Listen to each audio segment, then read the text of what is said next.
Medical units stand by. 30 seconds to contact.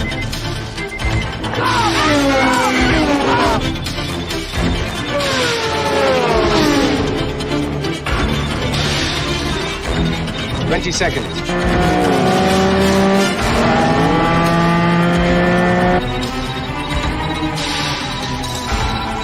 15.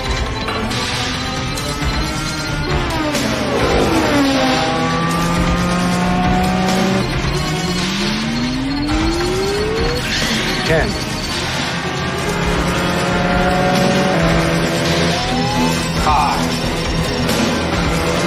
4.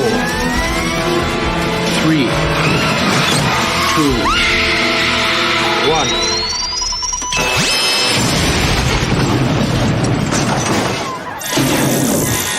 1. We got him. Let's go.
And good evening to all you art aficionados and comic book connoisseurs, and welcome to another episode of Proof of Comics. This is episode 78.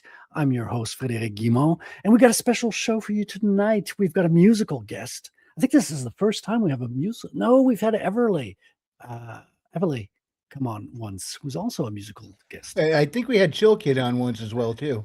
Oh, okay. So we've got some precedents here. And this is a special guest, especially to me.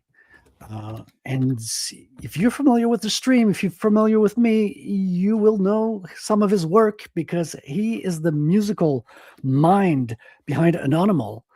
And he's the one who provided the music so graciously for my trailer I've been showing around. And without further ado, let me introduce first my co-host, Wrangler. How you doing, Wrangler? Welcome. A whole lot of hola. I'm doing pretty good. A little chilly outside. I stepped outside and crystallized, but other than that, things are good. It's so freaking freezing here. It's like the wind, as soon as it starts to get windy, it's like razor blades on your cheeks. It's like, it's crazy cold. And tonight, our guest is Mr. Annonymal. Do I call you Annonymal? Or yes, that's for sure. Awesome. So the concept here is you're a musical group, especially focused on Bitcoin. I mean, only focused on Bitcoin from what I understand. And you are a kind of privacy first front name of group. I'm stepping over my words here, but could you tell us a little bit how Annonymal came to be, a little bit how the group, the idea kind of started in your mind, and how the whole project kind of got started, if you will? Well, Frederic, it's a pleasure for me to be with you. Pleased to meet you, Wrangler, as well. I was very inspired by the young Mick Jagger in the beginning. Oh, nice. Oh, if you're and I'm inspiration. Yeah, that's great. And I'm very happy to be bronze medal here. Third musician to be on the show. Yes. Annonymal is a heavy metal band whose focus is on Bitcoin, philosophy, history, mission, but we don't sing only about Bitcoin. There are a few songs where we talk about social or political or more broad economic issues, But the main focus is about Bitcoin because we want to give Bitcoin a heavy metal voice, as we say. Yeah. And I think you're the only heavy metal talent in the space that I've seen. 'Cause I've seen rappers, I've seen hip hop, I've seen R&B, I've seen kind of drum and bass stuff. But you are the kind of one big metal group that I've seen, at least on my radar. Yeah, we are the first of the world as a heavy metal band singing about Bitcoin in a more specific and broad way and really incarnating this issue. But of course, there are other metal and rock groups that sing something about Bitcoin here and there, but focused only on Bitcoin, we are the first in the world. Yeah, very So that Bitcoin bronze first. medal just went straight to gold. Oh, that's great. Right? It goes in reverse. So, because you're very knowledgeable about Bitcoin, it seems like you are talking about topics that are not just superficial topics. The song that I've used for the trailer is called "The Wizard is a Fool," which is basically kind of dissecting and destroying the notion of NFTs, as I understand it. Yeah, sure. Well, Frederic, Annonymal was born in 2022, so it will make 4 years in the next year. And yes, we like to talk about controversial themes in Bitcoin space. One of them were the ordinals and the use of Bitcoin to create this NFTs and all this dilemma, all this controversy. This controversy is not as strong today as it was before, but back in the days, there was a huge discussion about these topics. And we are open-minded. I think that if people pay the fees, more or less, they can put something in Bitcoin blockchain as the ordinals or anything. But it's something like you have a path that it's not the original path, and you open the way for a lot of scammers. In ordinals and NFTs, you have these people selling 1 satoshis for a lot of money because there is a message encrypted there, and we see this most as a scam than something legit. So we wanted to address this, and we put that on "The Wizard is a Fool." That is a very loved song for those who knows Annonymal. Oh, dude, it's my favorite of all. And like I even have friends who do the Satoshi thing. Like, and on one end, I think it's ridiculous, to be honest. I've even told my friend that I don't believe in this at all. Like, especially when you're talking specific Satoshis, because without getting too technical, you can't isolate a Satoshi because it gets mixed in with the other U2XO. So it's just a number with the total value in an address at the end of the day. Yeah, although sure. I've seen people move around a bunch of Satoshis from address to address, and I've got my friend who got like the original, some Satoshis from the original Bitcoin pizza transaction, and he values that. He's like, okay, this is like for collectors, right? This is a coin collecting kind of a thing. And some of my other friends are like, well, if I get my hands on those, I'm just going to mix them and you won't know where they went. And just to destroy any notion of traceability, because what we like about Bitcoin is the fungibility, the fact that 1 Satoshi equals 1 Satoshi, and all that. Yeah, this is very important, and many people look over this because fungibility is a very important aspect, because you don't want to tam any Satoshi to say, oh, this Satoshi worth more than that one, because you destroy the whole concept that this is free money flowing freely through the internet, and there is not this kind of thing, oh, this Satoshi came from here, so it worth more than that one. No, every Bitcoin has a price. Of course, you can value the thing, the history of the transactions, where, oh, this history says that this coin was minted in this block, so it went there and here and there. But by the end of the day, fungibility is more important than this kind of thing. And most important than this is don't use this kind of stuff to scam other people. So if you do it, you are completely on the wrong side of history. Oh, 100%, man, 100%. We are totally adverse to shitcoins and scammers, and whether it's fiat scammers or crypto scammers, we don't want any of that. Got Yeah. Draw a zombie in the house. Woo, he says. Nice to see you, man. So we're going to start this off. I'm going to show you the trailer, the second trailer. You haven't seen it yet, which is kind of exciting. I'm looking forward to get your first impressions on this. Okay. So it's about a minute and a half, the same length as the first one, but it's got a little bit more animation, some grok AI animations. I don't know how you feel about that. People have different opinions on AI right now, and some people have very strong opinions as well. Like for me, it kind of, especially in the indie comic space right now, it's kind of accepted in the trailers. So you don't want to put AI in your comic, but you'll use it in the trailers and stuff like that. Yeah. So I hope you don't mind that aspect. I know you've used some AI in your Yeah, video. that's perfect. Of course, we can discuss this after we see the trailer. Yeah. So without further ado, let's watch that trailer here. Second trailer of Ratel, closeout trailer. Our world is crumbling, and most people are blind to it. A young computer whiz named Raimi decides to stand against the rising tide of oppression, only to find himself under the boot of those behind it all. Incarceration only proves to refine his resolve. Divine intervention takes away all fear from him in order to fix a broken system that enslaves us all. There comes a time when good men must ignore bad laws. Raimi dons a mask and becomes Ratel.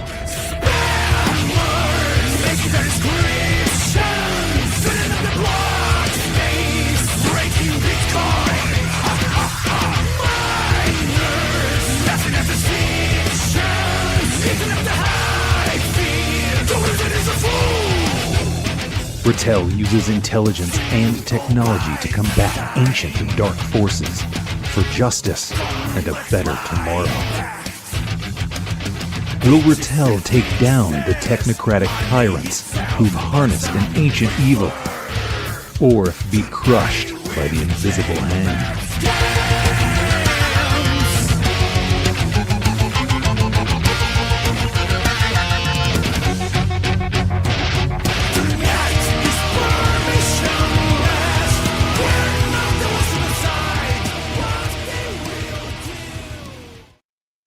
That is awesome, man. Glad you like it, man. Glad you like it. That song is perfect. It is so good. We really enjoy the fact that we have our song on your trailer. And one thing that captures my attention is how rich is the Bitcoin story. As you can tell, this story in so many different ways.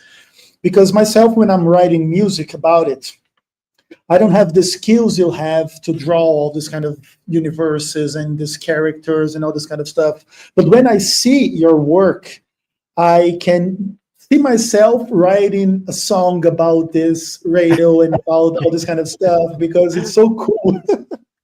Yeah, It's dude, very- like it goes so well together. Like 'cause comics traditionally, it's a silent medium, right? There's Yeah. no sound when you're reading a comic book, but Yeah. as a comic artist, you're always listening to music while you're drawing because the music gets you pumped. It gets you into, the action because it's very dynamic form of drawing, especially superhero drawings, man. You got Yeah. the capes are always in the wind. You got the vertigo of the city. There's a lot of action kind of put into Yeah. that. And probably medium. people reading are listening to something as well.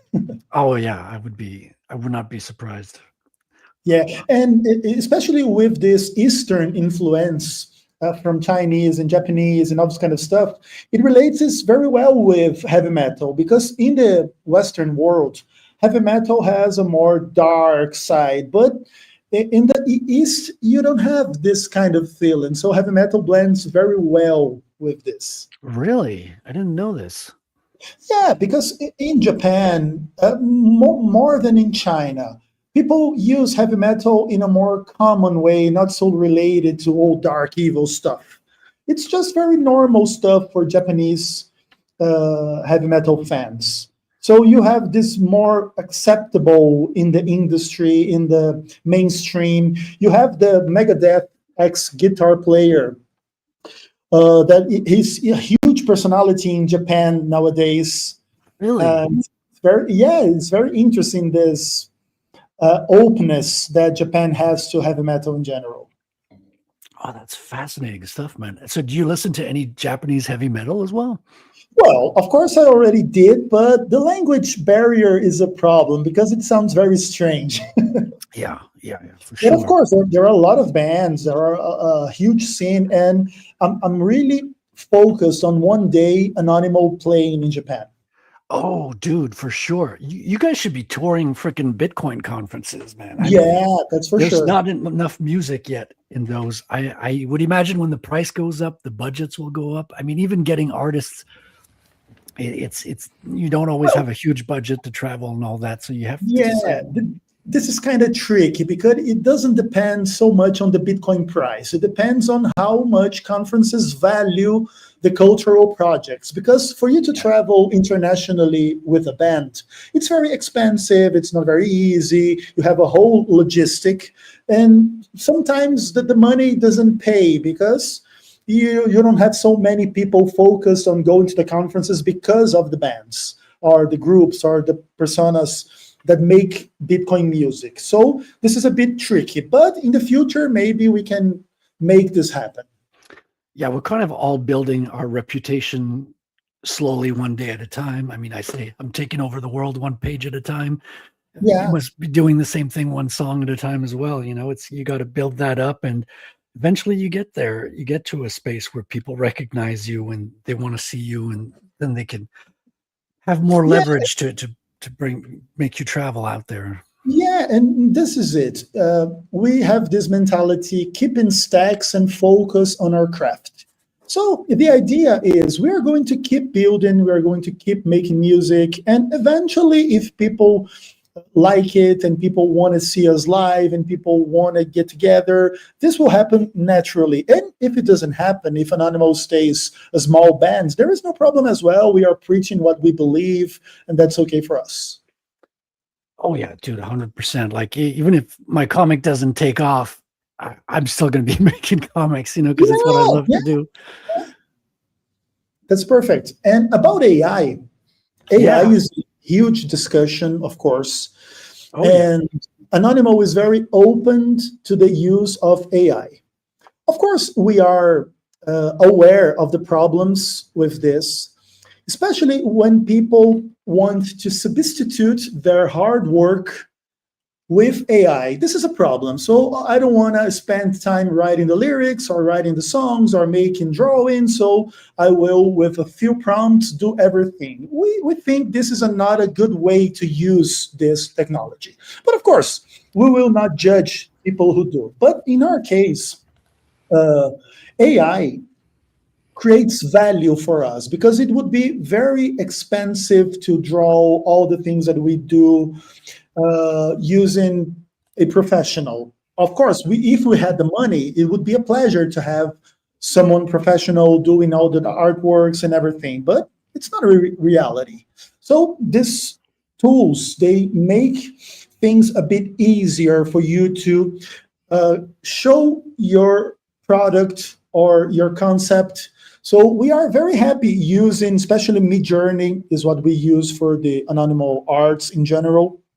Okay. But for instance, in the case of our album artwork, we did it with a human artist, not through AI, because the cover of the album is a more sophisticated concept. It's not very easy for us to make this with AI, and we wanted a human touch. But this is a very complicated issue because people have different feelings and opinions, and people like to judge and condemn and point their fingers with people using AI and not turning into real artists. But this is complicated because in the end of the day, AI art created a way for people to express themselves. And there is a lot of good things, even professionals working with AI, creating astonishing work. So I just see it same way as Newton Crosby, PhD. It just runs programs. perfect. That's very important, because if you crush the innovation because you're afraid of, oh, it will take over the jobs and everything, it's a very silly point to make right now. Of course, we are aware of the dangers, but we must know how it's going to play out. Because you see, you have Suno these days. So there is this company making 7 million songs per day and all this kind of stuff. I will never stop making music because of this. If there was 7 million bands doing songs every day, my band would be one of them. So Right. I will not do it because other people will do. So, oh, there is this other people that having sex with their wives, so I will not have sex with my wife. No, it doesn't happen like this. It's not original. So this is it. But of course, we are aware of potential problems. But we are aware as well that this is an innovation. You cannot put the genie inside the bottle anymore. And we are going to have to live with AI. Yeah, for sure, man. And I have mixed feelings as well. You know, like I use it for the trailer. For me, that's kind of like an enclosed area where it feels right. I could never get animated stuff done if it wasn't for AI. I would never afford it. And it makes trailers more interesting to look at, especially, you know, moving images instead of just, you know, panning. And other people do interesting things as well. It's not to say that you can't do it, but I find it gives an extra thing to see these characters pop and come to life. And then at the same time, when I see people making AI comics, the hair on my back goes up. You know, I don't like that. On the flip side, it could make actual handcrafted art more valuable. Yeah. Because I mean, some people do some actually really good work. They use AI to generate something, but then they'll sit there and they'll tweak it, they'll tailor it, they'll regenerate it and keep working with it till they get it to where they want. And you know that does take time, but at the same time, there's so much garbage that's just plopped up and out there that people are getting sick of it real quick. Of the they call it the AI slop. And YouTube is like filled with it. There's a couple of AI channels where you can tell they went in. Somebody didn't just put in a prompt, pop something out, and put it out there. They sat there and they tweaked it and they polished it first. You know, those are kind of cool. But the amount of slop out there has just gotten so obnoxious, even in the commercials. Yeah, I remember when they came out with the Ghibli effect. Like people started doing like taking pictures or ideas and turning into the anime, you know, the Japanese anime Ghibli style. And the first couple of them that I saw, I thought, wow, this is beautiful. This is great. And then for a week, it didn't even take a week. Like after 24 hours, 48 hours, that was all you saw on Twitter. Your whole feed was Ghibli images. Yeah, it was just like a temporary passing fad of a meme, kind of. Yeah. I mean, you know, didn't you even Ghiblify Sabrina? I did. Yeah, I did as well. Yeah. But it's so easy that it becomes, like you say, kind of AI slop. I want to get into some music, but first, let me just say a quick hello to the chat. We got some people coming in. We got Saboteur here. How you doing, my man? Draw Zombies here. Wrangler, of course. We got Patrick. How you doing, Patrick? Welcome aboard. Nice to see you, my friend. Art Haida. Nice to see you, man. You forgot to turn your webcam on. Well, my webcam's on. I've just got, I'm on the art board today doing the Batman drawing.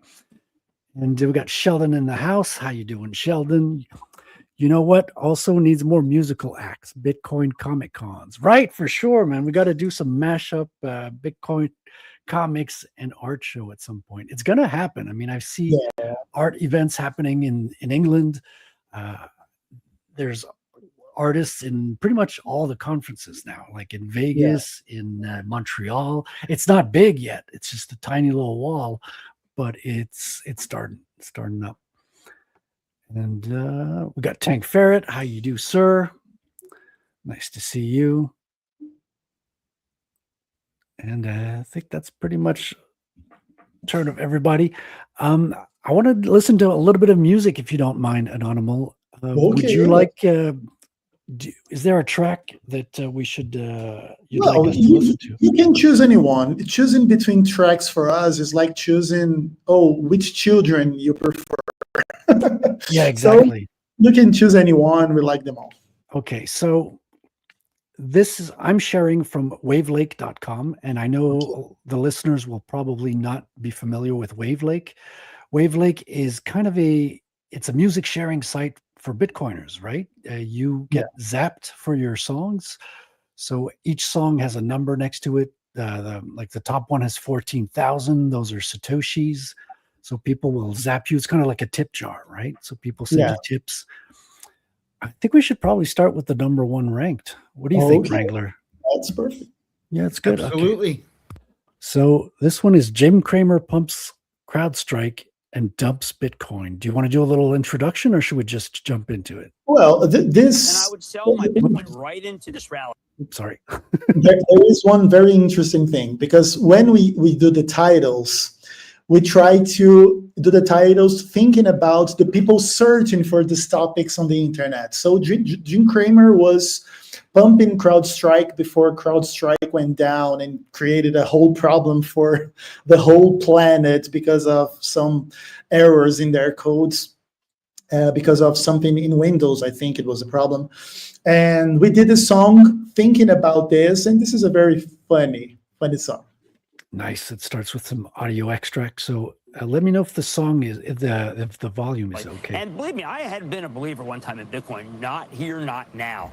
One company that seems to be immune, because it's now the king of cyber, which is CrowdStrike. Now they report June 4th. This company has yet to miss a quarter since it came public. That's the last remaining domino, and I don't think that domino is going to fall.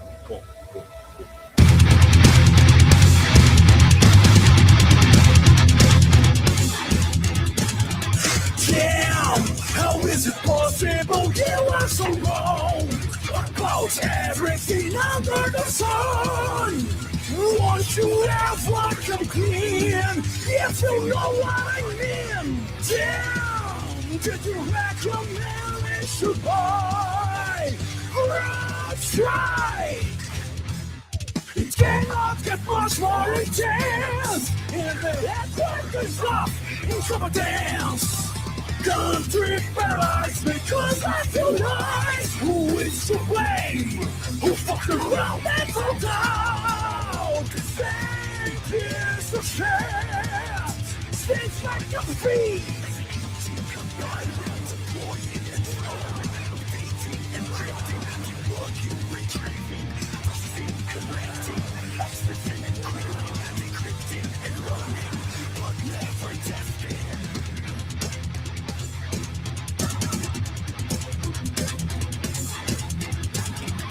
Damn! They do not recommend we should buy Bitcoin. Who can believe such a thing? Who can start love in a dance?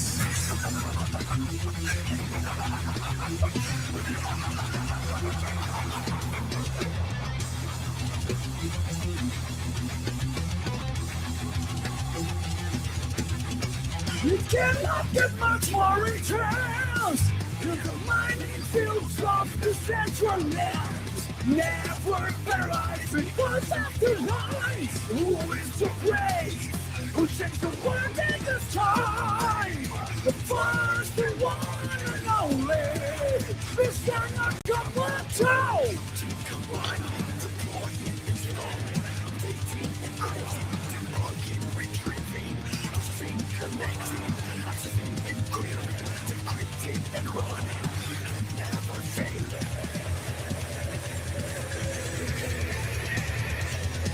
This is Bitcoin Radio.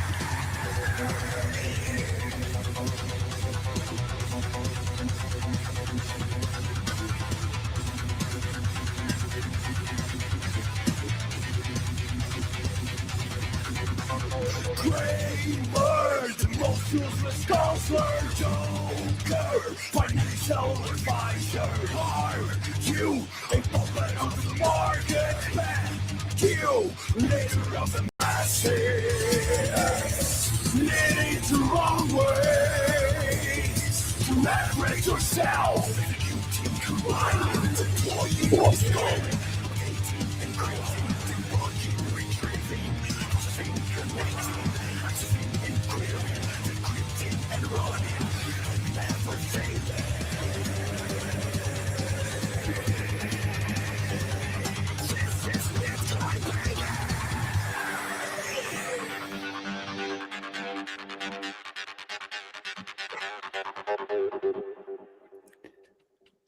Oh yeah, That's it. that slaps, as the kids say. Yeah. Yeah. This was a Imagine very- if we could have dumped that right into the assets, because I mean, as awesome as it sounds, the StreamYard's famous sound compression was striking again on this one. Oh, was it hurting the sound a little bit? Yeah, I mean, I know on your end, because you're playing it from your end, it Yeah, I don't sounds hear it. perfectly fine. You don't hear the compression. Yeah. On the other end, there was compression, unfortunately, but it sounded like that thing rocks out. Dude, it does. And the so the link, I'll post it in the chat, but it's all in the show notes. So you can check it out on wavlike.com/Annonymal. Do check it out. And if you've got some Bitcoin, drop them a couple of sats, send them some tips, let them know you were here.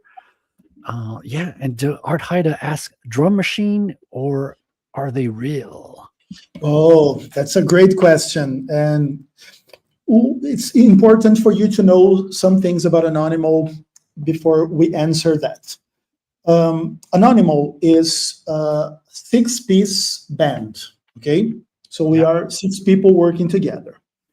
But one of my ideas when I created Annonymal was to have the ability to react early to something that is happening on the market.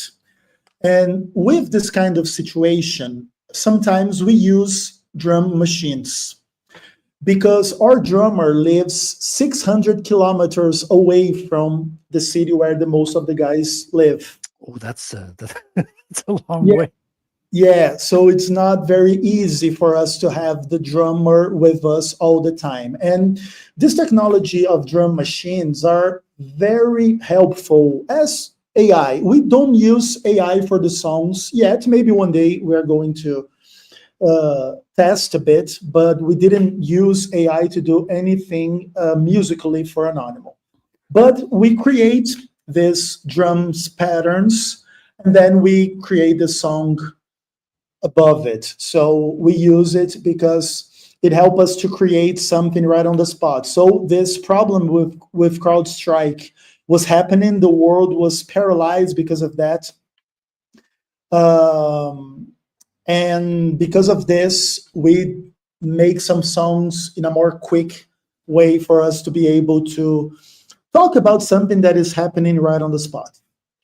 Right. It allows you to jump right on something that's hot and worthy, and put lyrics to a melody, a song that you've already put together, in other words. Yeah, it's very easy to program drums nowadays. We have a lot of softwares that do this kind of stuff, and you only have to come up with the parts of the drums. It's very easy. Anyone that has a background in music can create their own drums.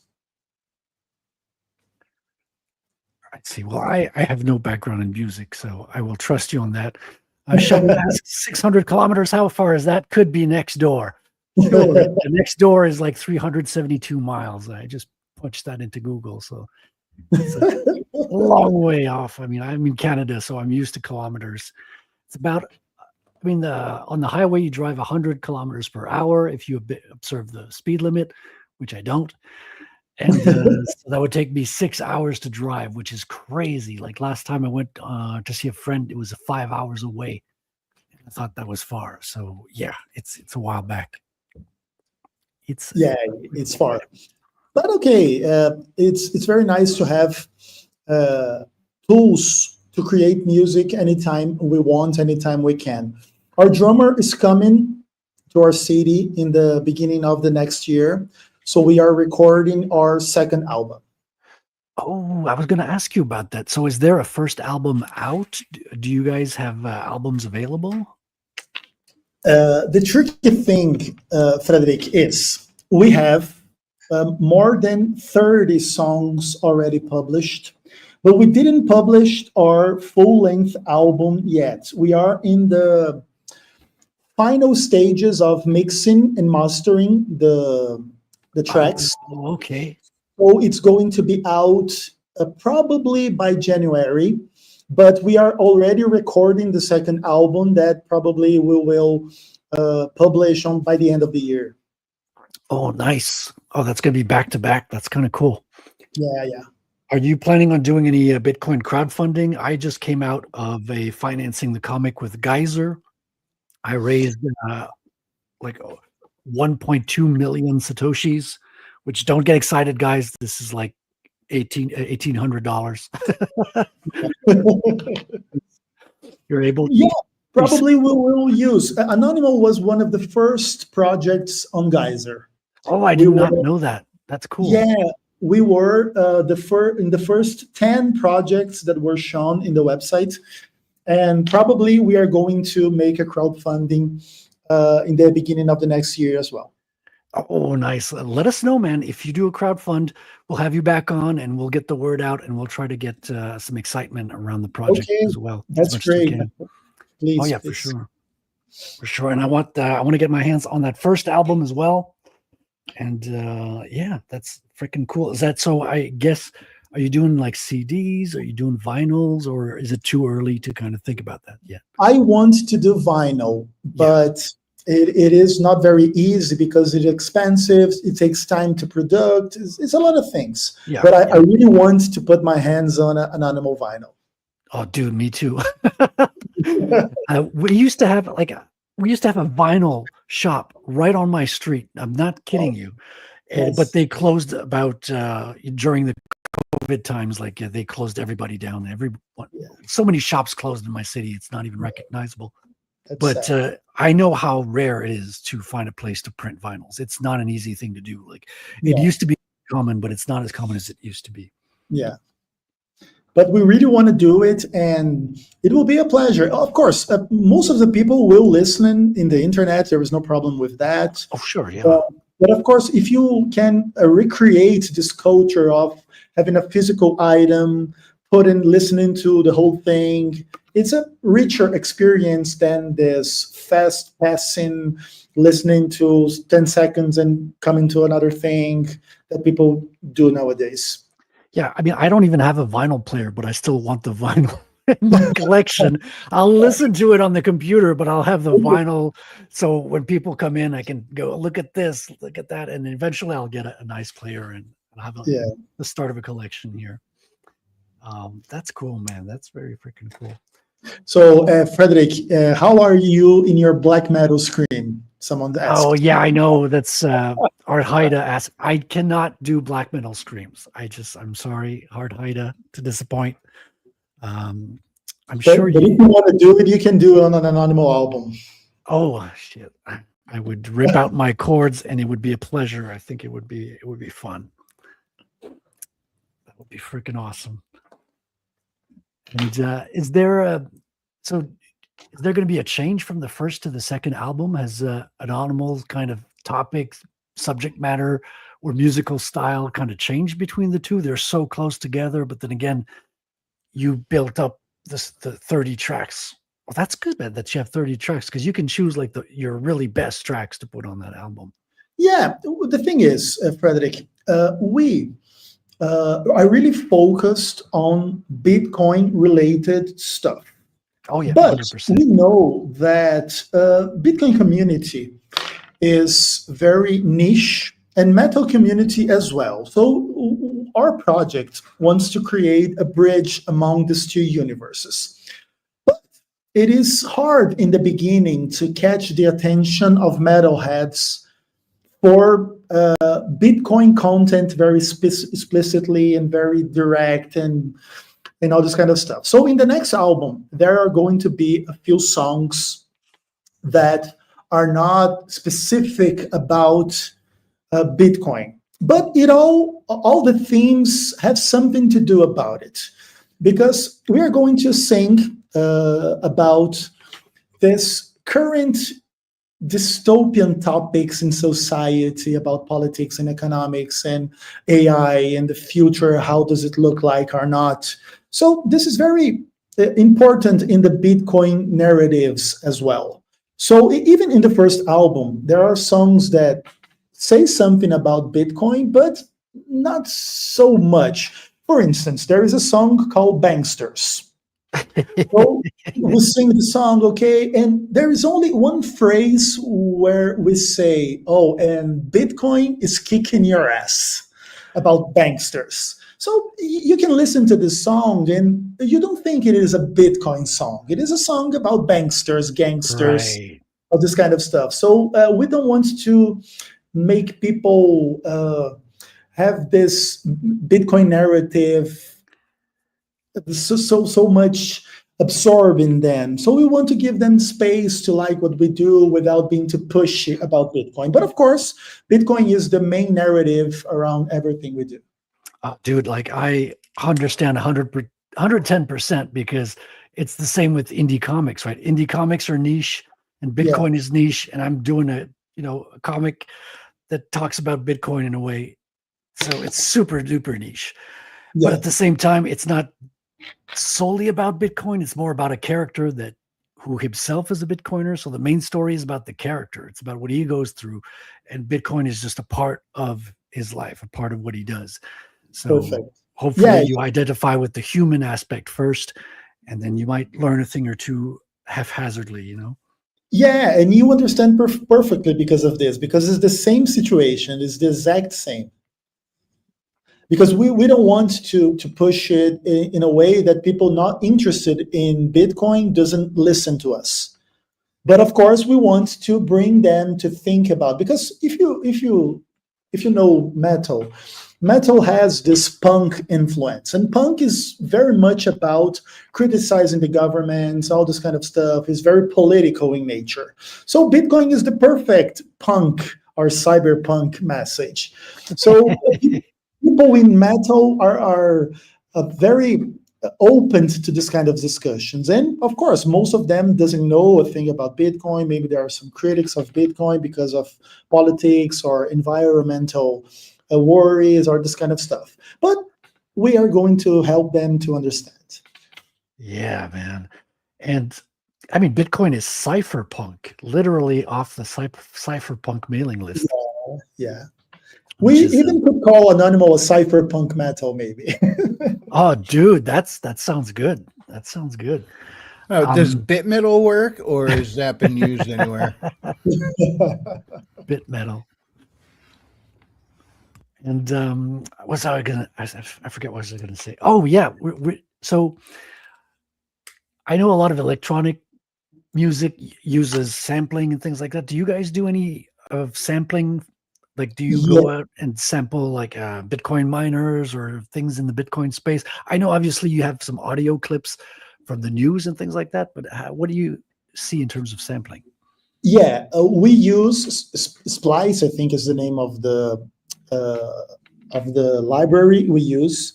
And yes, we use it a lot. Of course, we have a challenge to create this narrative sound for Bitcoin. Because if you think, what is the sound of a hash, of a transaction, of the blockchain, or what it is and what is not? Of course, it's open to interpretation. And yes, we can use a lot of stuff to try to create this ambience. For instance, we used the Genesis block hash to create a song. Oh, do tell. Yeah, because if you think about it, there is so many ways to do this kind of stuff. So we took the hash from the Genesis block. So people who don't know, the Genesis block is the first block in the Bitcoin blockchain that was hand created by Satoshi before he got the Bitcoin program running into a blockchain. So we're talking about the first ever block made. Yeah, and every block in Bitcoin has a hash that is a signature, and you must link this hash with the sequence block for you to have a chain of blocks. This is where the term blockchain comes. And there is this huge number when you can transform it into music in so many ways. And we did a song about it. We didn't publish it yet, but probably in the future, maybe we are going to release maybe an EP or even a full album with the name Genesis Block. That just sounds like a really cool name on its own. Yeah. I mean, even without the context, that's just something about that catches the attention. Yeah, because it's the beginning of a new era and all this kind of stuff. Yeah, yeah. And they call you can them, have strong visuals, a strong song. and well, they call Bitcoin the 4-year cycle. They call it epochs, right? So every epoch is when the block reward gets divided in half during the halving. Yeah. Frederic, you should start like using all these Bitcoin terms as chapter titles for your books. I do a little bit of that. So in the story, in the comic book, all time is delineated in block height. So every time in a page where I give the time, it's always in block height. So you might not understand it first, but you can go and reference it in timechaincalendar.com. It'll give you the exact down to the 10-minute mark what time this is referring to, or you could just like vaguely understand, okay, this is before this time, this many blocks and this many blocks, but it situates you. At least it's consistent. I used to watch Star Trek, and I'll tell you what, the original series Star Dates had no actual pattern to them. Well, see, that's what I feel like. It's going to put people in a sci-fi mindset. Like, even if you don't know what a block height is, what a time chain is, you're thrown into this kind of numbered space, which has a very sci-fi kind of feel to it. Yeah. But it's actually based in reality. You can actually verify each one, which is fascinating stuff, to me at least. Can we listen up to another song, Annonymal? Yeah, do you think we could do that? Yeah, for sure. Awesome. Tania Barros, 1934, is requesting the Arrow of Time. Oh, there's a request? Yeah. The Arrow of Time? Which one is that? This person says it's their favorite Annonymal song. Hold on. Okay. Oh, I see here. Please play Annonymal favorite song, The Arrow of Time. Is it in the wavlike? The Arrow. Yeah, yeah. If you go down there, you will find it. This one with the watch art, yellow art. Oh. Yeah, this one. The Arrow of Time. All right, let's listen to this one. We've got a special request already. That's pretty cool. The arrow of time goes in my hand, the flowing of faith moves like the sun. Your fingers clench and slips away, leaving behind all yesterdays.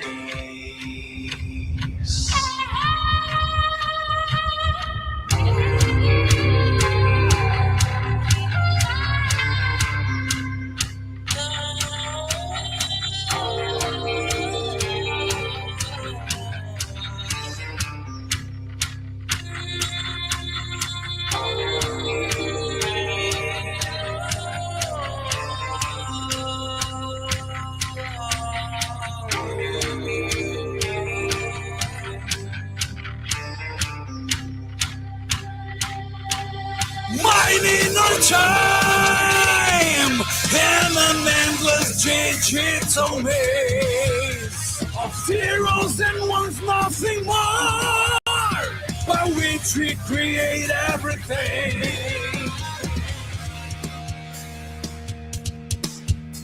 We can part the skies and the freedom to which we awake.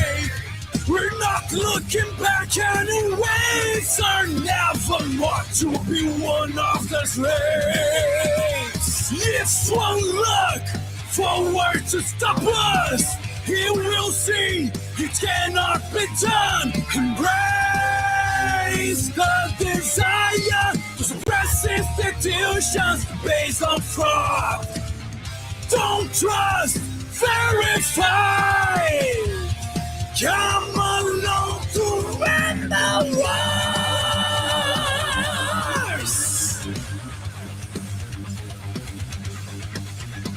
The arrow of time goes in one hand. The flowing of faith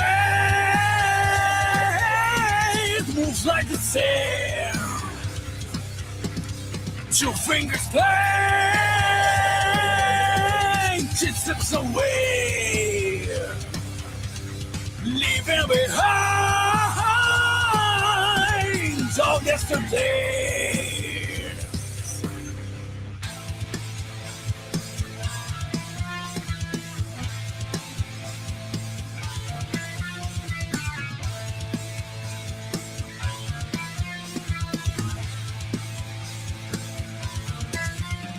The chaos of now is the climax of all far away.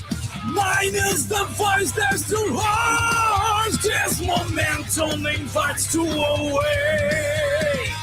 If one look forward to blind us, he will see it cannot be done. Embrace the desire to suppress institutions that feed on war.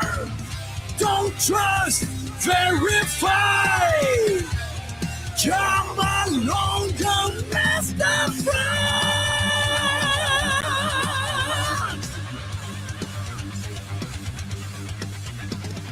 The arrow of time goes in one hand.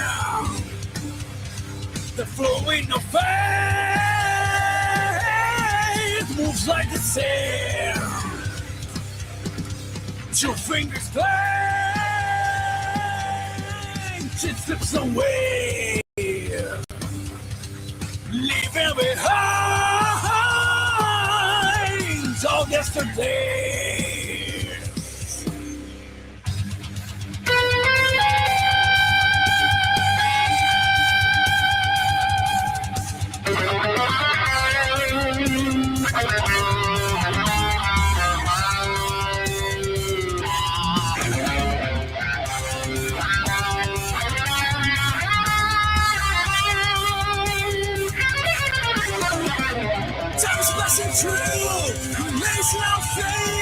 Establishing truth, calling us to reason.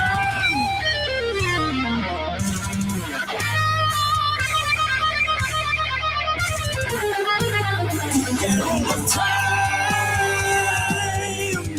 goes in one hand.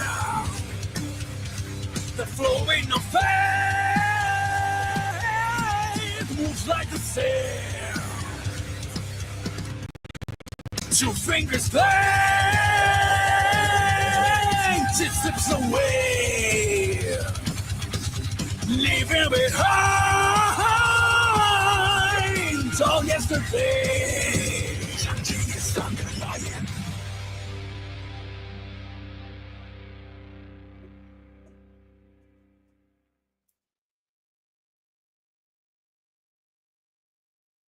Yeah.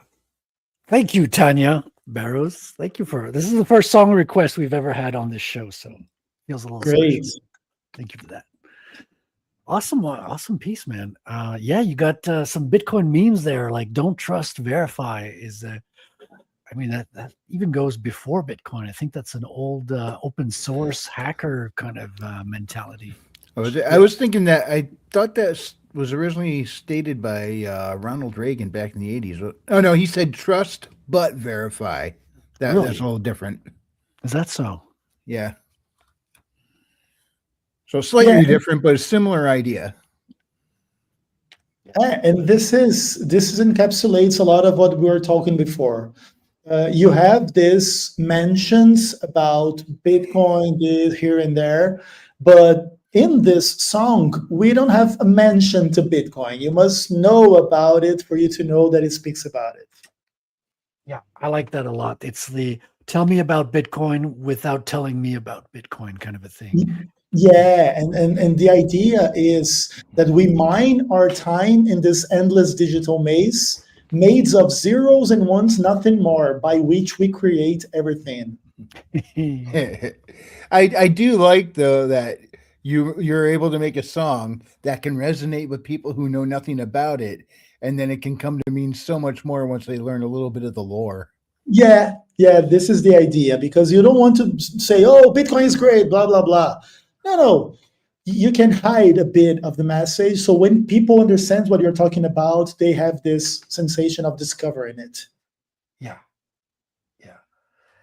It's fascinating sometimes how Bitcoin projects can tend to orange pill in the most surprising ways, right? Like people have been like I've been on this comic book tour for about 3 months, ended last Saturday, but like there was times where I was explaining Geyser to people who were completely in the fiat space, right? They knew nothing about Bitcoin, but some of them were like, oh, this is interesting. I think I'm going to create a Geyser account just to back you on that. I want to back you on that crowdfunding site instead of the FundMyComic crowdfunding, because I really like the interesting Bitcoin aspect that you've got to your story. So there's small ways which you can orange pill people with your story, with your passion, with your.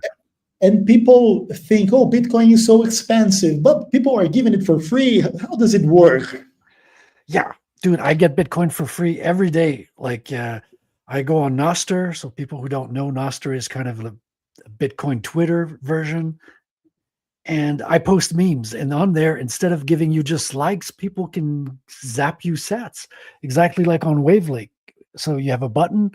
If your wallet is set up, you can just hit the button and send like micro amounts. Like sometimes people send $1, sometimes they send less than a penny. You can send fractions of a penny, like 21 sats. It's incredible. It's the future of microtransactions in a good way, not the stupid video game ways. Not the video game price gouge way. But it's fascinating stuff. Has that affected you in any way? Like, what do you get from wavlike? What's been the kind of how do you see the business side of music with Bitcoin? If I can ask such a broad question. Yeah, this is a very broad question, but the idea is Bitcoin will transform how people interact with each other, and music will be a part of it. Of course, there will be rich people, there will be poor people, there will be scammers, there will be people that use this in a legit way. So the business side is very important, because if you don't make money from what you do, you're probably not going to be able to do it as a profession, as something you can put all your time and effort into it. So it's important for people to support projects and bands and groups or comics or anything. But how do you create this kind of demand? It's not easy. I think people cannot believe that there is free or easy money on Bitcoin. Bitcoin is the hardest money on earth. Bitcoin is a revolution. Bitcoin is a technology. Bitcoin is an innovation. And there is not easy or free money in the space, but there is a lot of room to create value and to receive value. We have this value for value mentality. So you create something thinking about how can you make Bitcoin better or best known or more used or all this kind of stuff.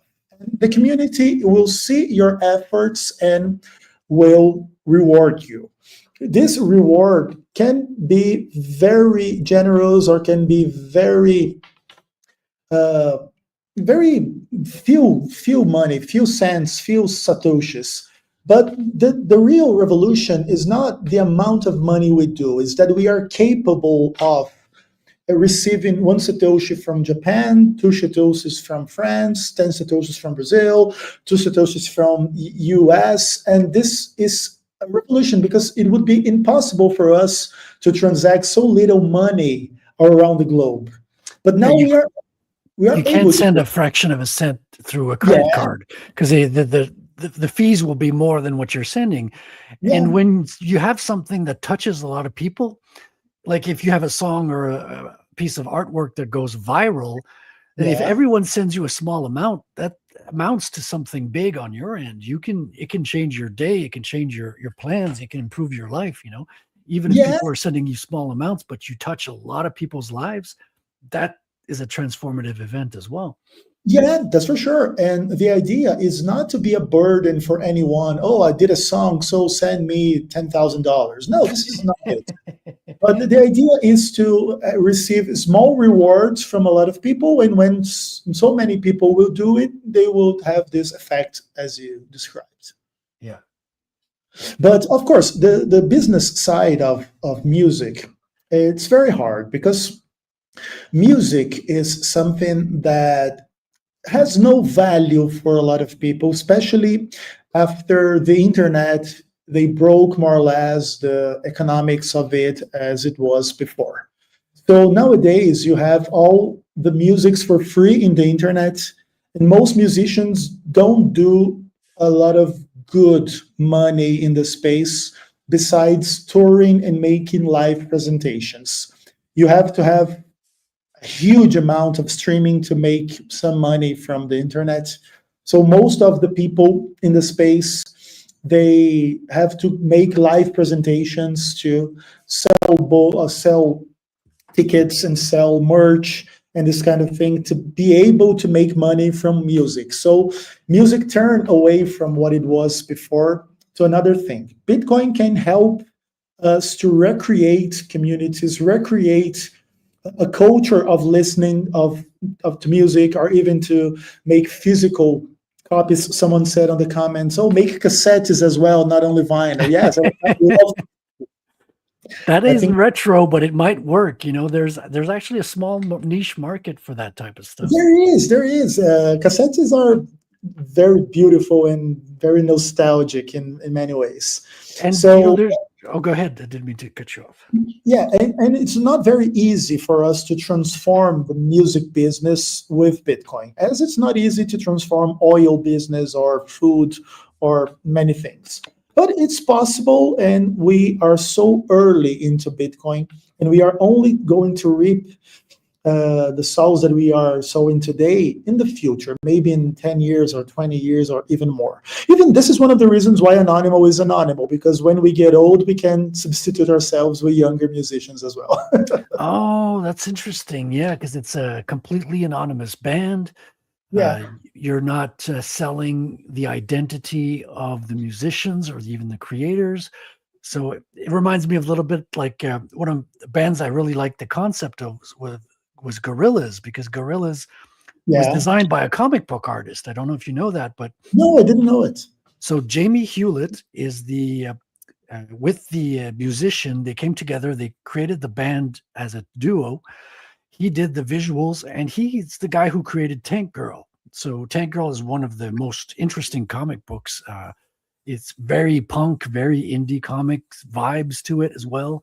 I mean, he created the character on LSD, just to give you an idea. So it's very rock and roll in terms of comic books. And they made a movie about it and all that.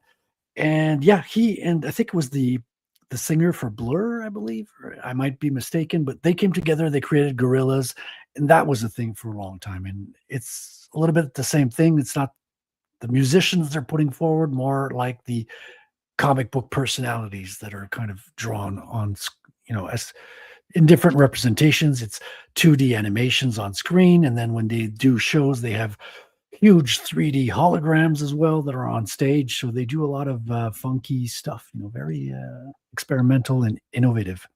Yeah, Annonymal has the idea of being a very technological group in the future. Of course, these things demand money and investment. It's not easy to do it. You have nowadays a lot of very high-tech shows out there in music in general, and even in metal. So Annonymal aims to be one of these groups in the future. Of course, it's not easy to put it together because you really have to have a demand for people to listen to you, to go to your shows, for you to have money, for you to build this infrastructure. But of course, Gorillas is a very interesting use case for us to learn a few things and to absorb some things from what they do. Oh yeah, for sure. And on the business side of things, it's always funny because, like people say that, even Batman, like what makes money for Batman, it's not the Batman comics or the Batman movies, it's the freaking t-shirts, right? It's the side stuff. So it's the promotional stuff. Like I would totally wear an Annonymal t-shirt. Like, I don't know if you guys have those yet, but I want one. We already have some. Okay, I'll order some from you. I'll have to find out where I could do that. Okay. But that's freaking awesome. Yeah, so you have to be a little creative with this stuff sometimes. Sometimes you get your money not from directly from the product you're providing, but from something that represents the product and gives people the opportunity to kind of signal that they support you or signal their adherence to your band, to their love and passion to it.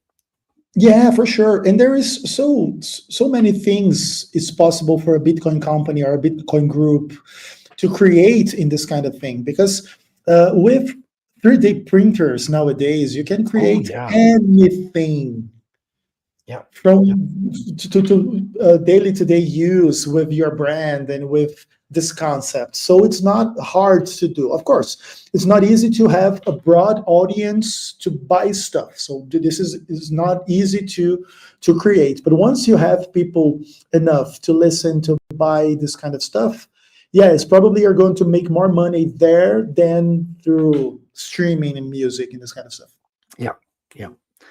Yeah, 3D printers. I've got 2 3D printers here, like not the filament kind, but the what do you call it? The liquid gray goo kind, which I use for miniatures. I did a lot of Warhammer 40K gaming a couple of years ago, and I just love that stuff, dude. You could go on the internet, buy your 3D model instantly, like $5, give me the model, go to your 3D printer, set up the stuff. And within an hour, you have your figure right in your living room, man. It's so instantaneous. It's so crazy. And you can build an army of it. If you like it, you just keep printing it over and over again. And you have it's so powerful what you can do now. One day, there was this guy. He has this company called Crypto Cloaks. I don't know if you know. Of course. Yeah. He's very present on Twitter. Yeah, for sure. Yeah. And this guy made this tweet saying some things about Bitcoin price falling down and Bitcoin communities being built differently because we don't care so much about the price and everything. And we took this tweet from him and we created a song. Really? Yeah. He is the author of one of Annonymal's lyrics. That's very interesting, this kind of interaction you can have, because the person who writes that tweet to be a song. He wrote that tweet because he wanted to express these ideas, and we took it from him and said, I remember that I wrote, this is a musical request. And he said, go for it. And we did this song, and this song is available. It's called We'll Take Our Odds. Is this with the cards? It's right here with the cards. Yeah. Should we listen to it? Is that a good time? You can go for sure. Sounds like a good segue to listen to another song. Welcome, Kahuna. I hope you're having fun, man. We've got a musical guest tonight, and we're about to play a song called We'll Take Our Odds, which was inspired by a tweet. Here we go.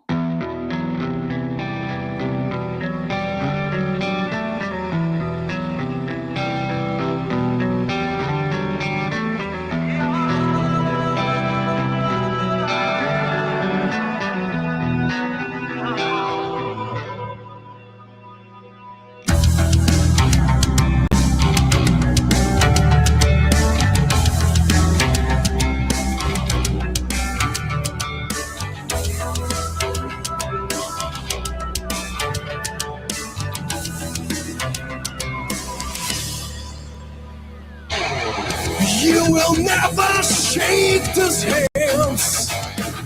You'll never make me follow your demands. We've seen things ripping through veins.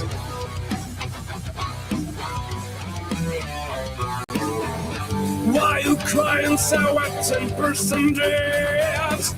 We laughing harder at 80% debts.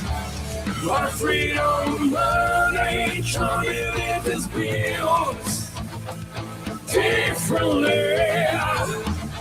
We have no other options. Fiat is dead. Markets are fake. We'll take care of us. Bitcoin.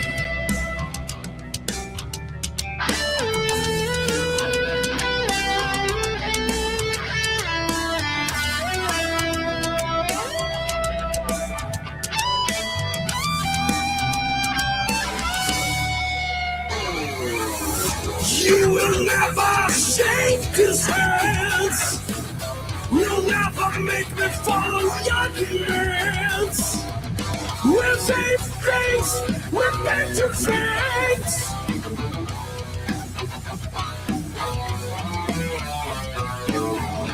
Why you crying so at 10% debts? We laughing hard at 80% debts. Our freedom money communities built differently. We have no other options. Fiat is dead. Markets are fake. We'll take our odds. Bitcoin.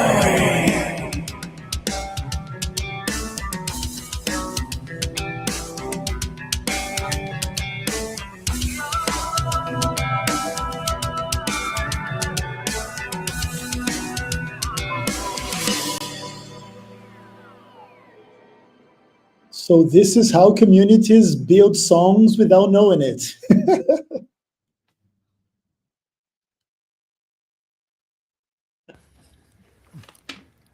Yeah, I like the sound of that one best so far. Oh, I was muted.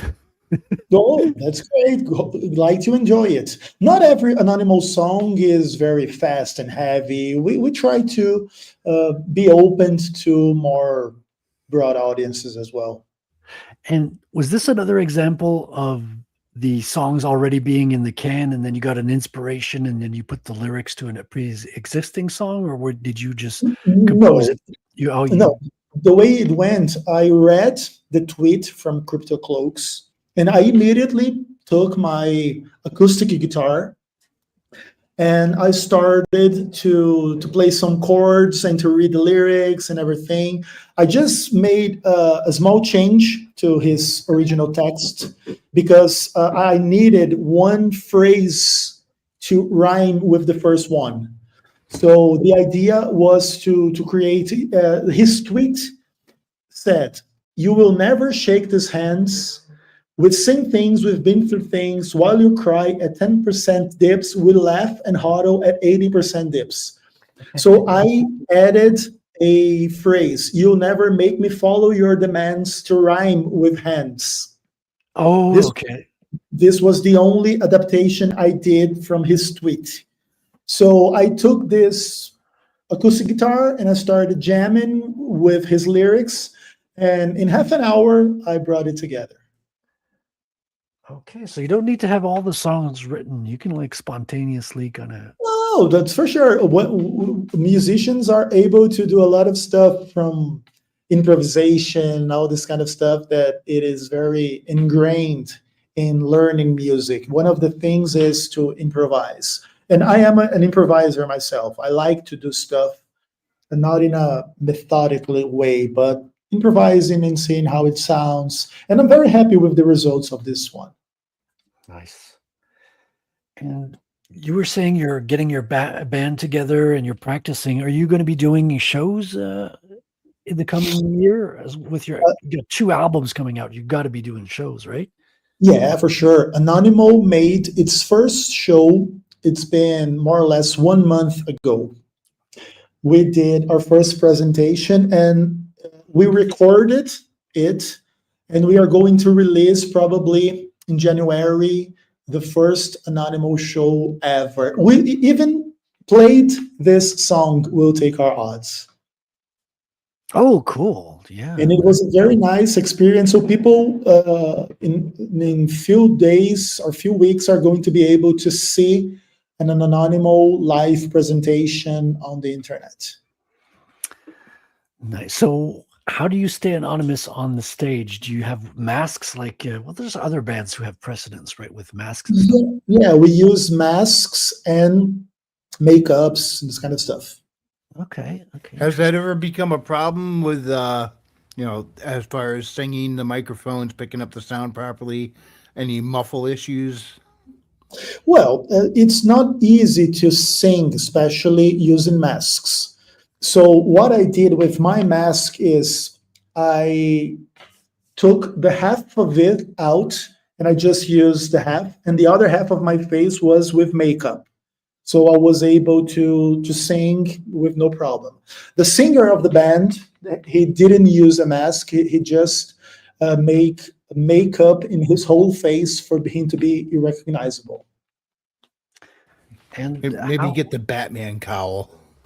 Yeah. You must try things. Of course, it's not easy, but we could handle it. And in the future, what we really want is to have this cinematic makeups and figurines, all this kind of stuff. It's a bit expensive to do, but in the future, if we are able to do, we want really to present as cinema characters, this kind of thing.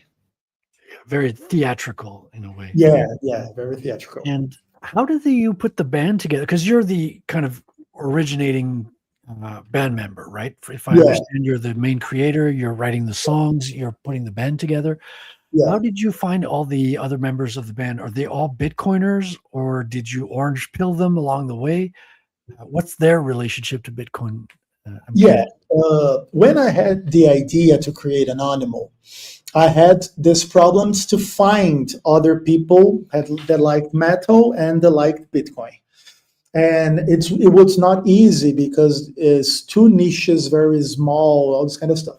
Yeah. But what I did is I went to friends that I knew that were very good musicians, and I explained to them the concept of Bitcoin and the concept of Annonymal.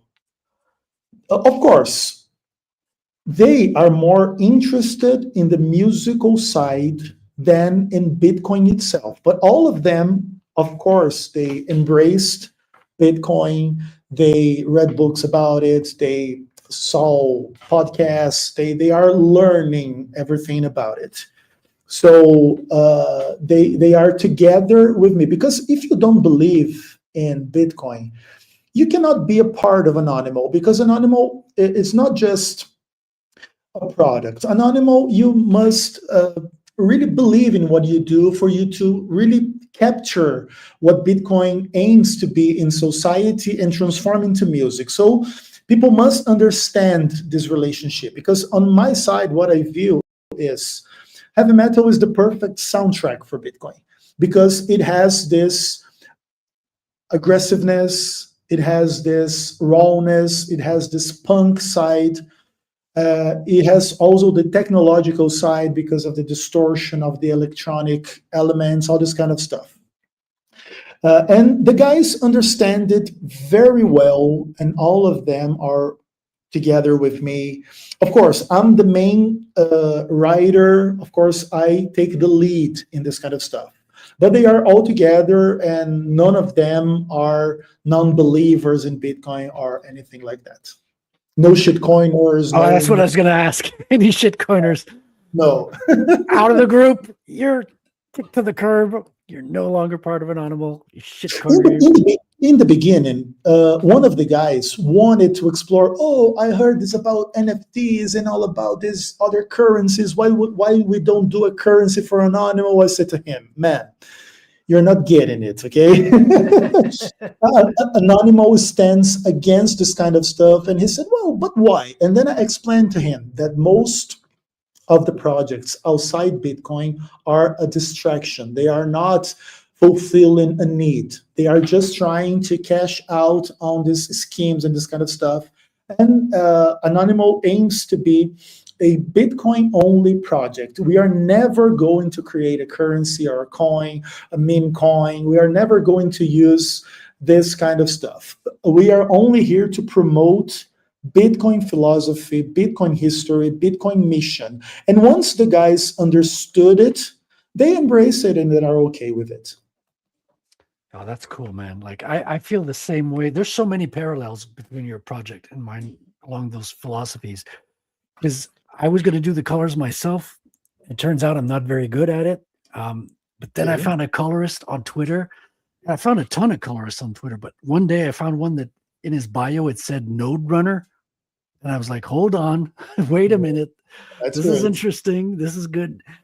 And so, you know, it checks out. He's a Bitcoiner, runs a node. So I approach him. I look at his artwork, beautiful colors. I ask him, are you a Bitcoiner? Are you available for work? And he says, well, obviously depends on the project. I tell him about Ratel. And he's like, okay, that sounds good. So I ask him, do you accept Bitcoin as payment? He says, well, Bitcoin preferred. I'm like, okay, now you're talking, man. It's like, you're right. Perfect for the project. So I've had even artists who wanted to work on the project, like for covers and, you know, supplemental art and stuff like that. And I was open to it, but I asked them, are you open to payment in Bitcoin? Because that's kind of the philosophy of the project. And so far, no one's accepted Bitcoin. So I'm like, okay, I'm going to do it myself for now. But if I find an artist open to taking Bitcoin payments, then we can start talking and making it work. But it's an important part of the philosophy. You have to live it, right? It's not just a surface color of paint. It's right down to the roots. It's in our blood. When you understand when you understand how the problems of money have ruined society and that there's a solution that makes things better, you kind of live and breathe that solution. Am I making too much of it, or do you feel the same way? Yeah, for sure. And one of the things that I'm doing today is teaching the guys to don't focus so much on price. Because when we started Annonymal in 2022, we only had this big increase in price and everything. And the guys are very excited. Whoa, this is going up forever. This is so great. And now Bitcoin is falling. I'm using this idea to help them to see that it's not easy money. It's not free money. It's not without its burdens or problems. It's a system that is not ready to take over the world yet. Bitcoin space must develop, must increase, must mature. It's not something that is ready. It's a very software mentality where you upgrade every time. You try to do things in the best way. And this is important for them to understand, because when people only focus on price, oh, this Bitcoin thing went down 30%. Whoa, what a scam! What a shit! No, we went up 1,000%. Yeah, right. It's not 30% that is going to do anything. When I first met Bitcoin was, I think it was $5,000 per coin. And people say, no, the space is ended. Now it is in 90,000. Oh, man, give me a break. Yeah, it's dead, right? It's been dead. I checked this week. It's been declared dead 477 times. Yeah, this might turn to a song as well, because this is a very interesting Bitcoin obituary or something like this. Dead again. Yeah, Bitcoin obituaries. And it's funny because I'm in a circle of indie comics creators they're called Comicsgate, right? Okay. And we get the same thing. People say Comicsgate is dead. No one is financing you. It's blah, blah, blah. And then we come in and when we finance our project, and there's so many overlapping values. Like there's a bit of conservatism, there's a bit of anti-censorship, there's a bit of do-it-yourself, there's a bit of owning the means of production yourself in a way. Corey Barton asks, "Is Bitcoin is dead?" See, Corey is one of the artists I'm trying to convince to get into Bitcoin, because he's a really good artist down in Australia. But he's asking questions. He's curious, and I respect that. I think it's cool. You got to start by asking questions. I don't tell people to buy Bitcoin. I tell people learn about it, because if you just buy it, as soon as it goes up or it goes down, you're going to sell it and be scared. But if you understand it, if you learn about it, then you're going to want some, and then you're going to go know why you want some, right? Yeah. And most important thing than buying Bitcoin is really understanding the problem is solved, because buying it as a stock, as a gamble, it's not very interesting, not revolutionary in any way. But when you understand inflation problem, taxation problem, politics problem, the idea that people has this authority to print money out of nothing and to devalue everything we have, it's a very pessimistic and a very dark thing for you to grasp in the world. And Bitcoin solves this problem. This is the main problem. This is the focus on Bitcoin itself. And the idea is not to turn $10 into $20. Oh, how smart I am. No, it's to really have a currency in the internet with a traceable security thing that it was not hacked, it was not compromised in any way, it has value, it has utility, and you can use it to really create a different society, to escape inflation. This is unimaginable valuable. And this is what people must understand. It's not about turning $10 into $100. It's about not to use dollars in the future. Yeah. I like that. I have a lot of comic book guests, but I don't have a lot of Bitcoin guests. So I'm always very excited, very thrilled when I have a Bitcoiner on. I had Eric from Coin Lords in, I think it was last month. He's doing a comic book as well. Nice. Oh, we got our another co-host here. James, our legal lizard, is here. Welcome, James. How you doing, man? Hello, friends. How goes? Who would like some XRP, the premium coin in the... There, that was James. Sorry we lost you, James. Aha! See how afraid they are of the truth. So James, you got into Bitcoin recently, right? You weren't into it for a very long time. You kind of just dabbling in it for maybe 3 or 4 years now. I like the crypto market. I thought it was very interesting to look at, and when I seen the sort of like waning of the dollar, I knew that had to kind of move the savings into something a bit more sustainable. And crypto's been around, like I've seen it since the beginning, in zeitgeist since I was like 15 years old. Doesn't look like it's going anywhere. It seems to both sustain its value and increase. Sure, it fluctuates, but nowhere near as much as the dollar does. So I thought, hey, this is just a generally safer bet. So I moved all my savings over to the big Bitcoin. Yeah. And so Annonymal James is one of our most AI enthusiasts here, because he's been doing a lot of music with Juno, right? Suno. Yes. Suno? Don't hate me. No, I think he's open to the idea. We were just talking about AI stuff, because Annonymal uses AI for some song art, some, as well, some video stuff as well.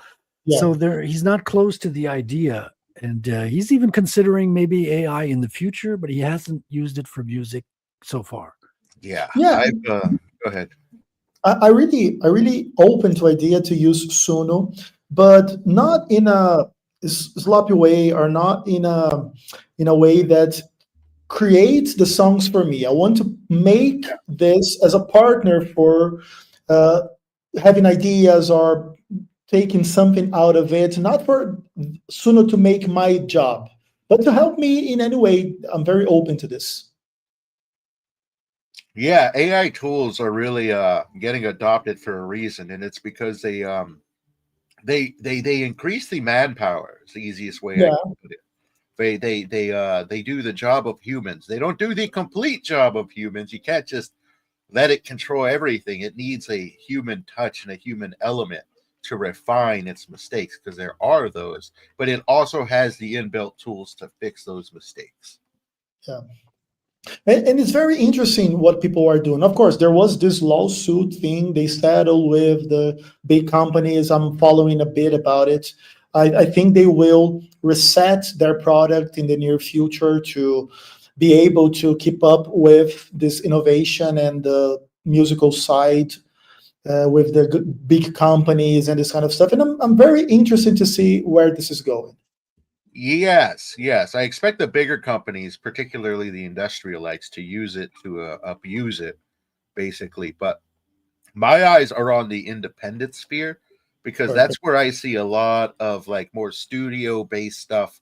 It's going to come from much more smaller teams, pretty much across the board, from like music, film, video games, you name it. I actually think the only one that may sustain the way it is may be comic books, because there's an appreciation, a value in human creation across all mediums. But from what I've seen it so far, the appreciation of the human element, that 100% human made, has really stayed within the comic book sphere. It's still revered beyond AI, and I think it's actually gonna sort of stay that way for the long run. Probably not for say like the big companies like Marvel and DC, but I think in the independent sphere, that's going to be the one that doesn't really adopt. Well, it's AI. interesting you say that, because Marvel and DC did DC specifically put out a statement recently, and they're shying away from AI. But the reason is apparently you cannot copyright something that was entirely created with AI. So Yeah. they would have problems putting out work that was not copyrightable, in other words. That's true. Yeah, that's true, because AI, it follows your instructions more like, I guess, heavily influential suggestions. But because you can't 100% get exactly what your imagination wants, Yeah. it leaves this sort of gray area where the machine is still the one creating. You're just sort of trying to dictate what happens to the best of your ability. But because you don't have 100% influence, that's where that whole non-copyright element comes in, which I personally don't mind. But of course, I'm like an independent, so of course I don't mind. Yeah.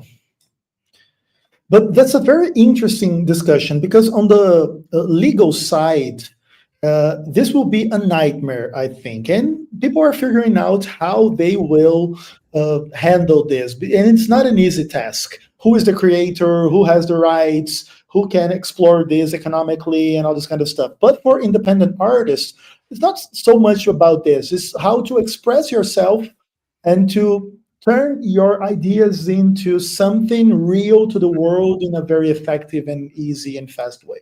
Yeah, Exactly. it really comes down to the difference between heart and soul versus a committee of boardroom execs trying to make a buck.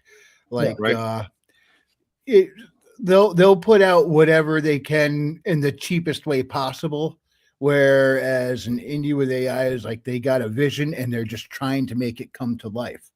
One example, let's go back to Suno for a minute. James showed me how to use Suno, and I tried a couple things. I noticed, like, when I say, hey, give me lyrics for a song, I want it to be about this, about that, and the other, and hit generate. And sometimes something cool can pop out of that. But for the most part, I was getting a word salad with some all right sounding music. But when I sat down and took a couple hours and wrote out the lyrics myself and then fed those into Suno, I got something so much better. So the more work you put into it, the better a result you'll get. Whereas others, like some companies might use it to cut down on costs rather than just make a better product. Yeah, that's very interesting. Mm-hmm. Yeah, and it's very interesting she brought up that current comment about AI slop. That's the general sentiment across the board right now, that they don't like AI. But, you know, for a large portion of it, from my own experience, like I said, it really comes down to the creator and what they produce with it. I'd like to play your trailer, James, to show it to Annonymal here, because James has put together a musical trailer that's also video, and it's all AI made, but it's to promote his writings, his short stories. Nice.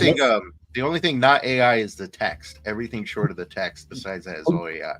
Okay, let's take a look. I'm always open to. Here we go. Through hollow night, our voices soar.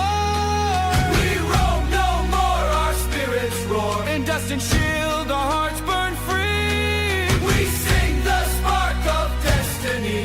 No throne, no crown, no gilded lore. Our own free sounds forevermore. Against the tide, we stand as one. Our crow will echo when dark is done.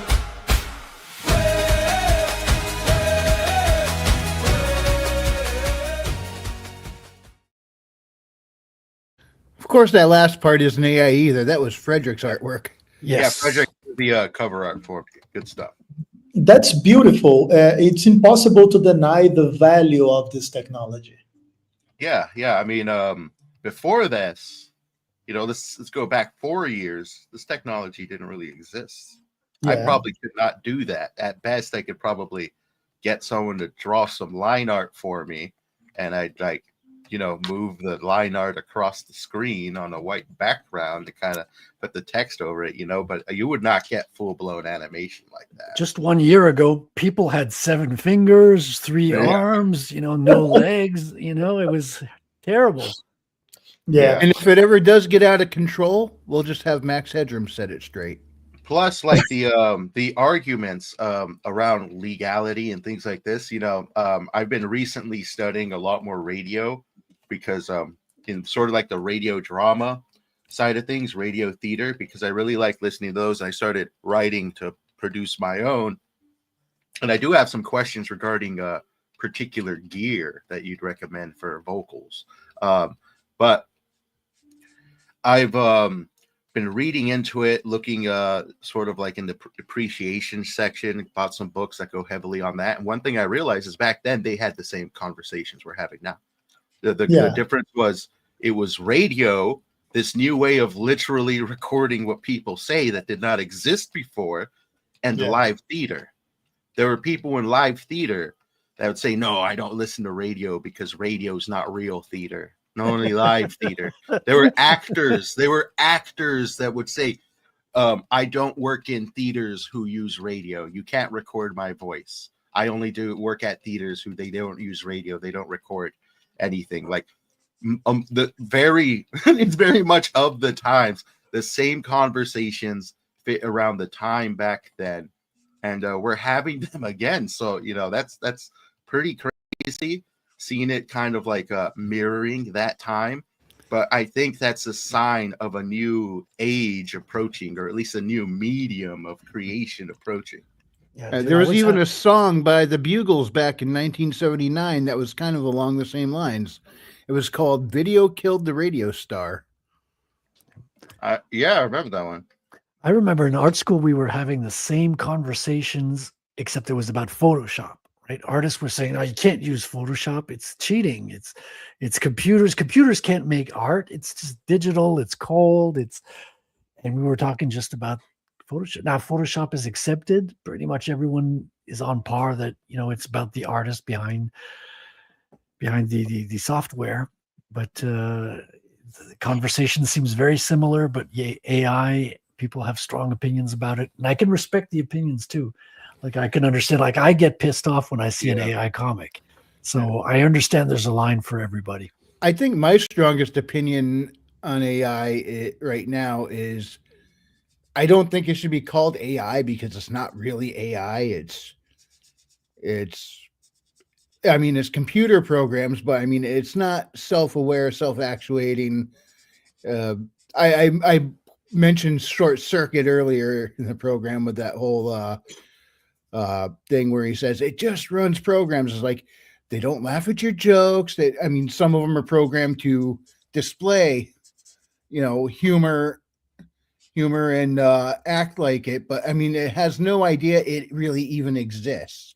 It's just a machine. It just runs programs. It doesn't have imagination. It doesn't have feelings. None of that.